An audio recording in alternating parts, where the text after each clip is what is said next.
Malgré ces conditions de détention difficiles, la plupart des condamnés gardent espoir. S'ils renoncent au gang et se consacrent à la religion, la justice leur promet une remise de peine. Alors, pour prouver leur bonne foi, certains détenus ont barré d'une croix le nom du gang auquel ils appartenaient. Vamos a leer el verso número 28. Mais d'après le directeur, sur les 1740 prisonniers, 250 seraient encore des membres actifs. Impossible de les distinguer, car ici tout le monde assure être devenu un parfait chrétien. Satan m'a embarqué dans sa grotte. Il pensait que j'étais un loup féroce et destructeur.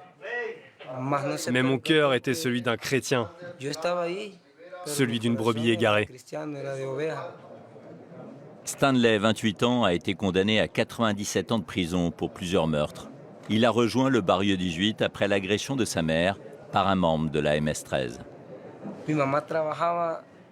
Ma mère travaillait, elle vendait du pain.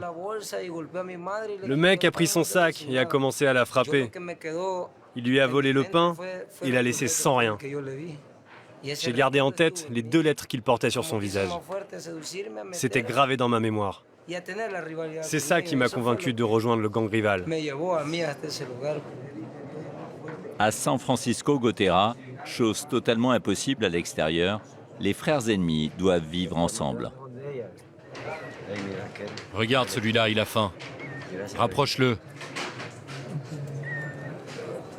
Ça c'est Choka, il y a aussi China. Il y en a même un qu'on appelle Terminator.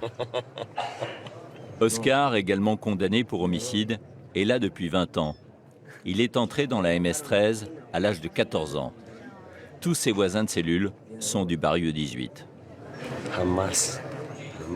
Jamais je ne m'étais imaginé un jour pouvoir vivre avec eux. On se détestait à mort. Mais Dieu a réussi l'impossible. Un 18, c'était mon ennemi, je devais lui faire quelque chose. C'est-à-dire lui prendre sa vie, ou alors il s'en chargeait. C'est comme ça au Salvador. De la pure folie. Oscar prétend regretter ce passé.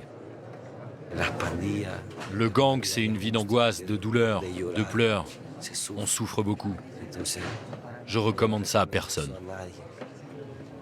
Difficile de savoir s'ils sont tous sincères.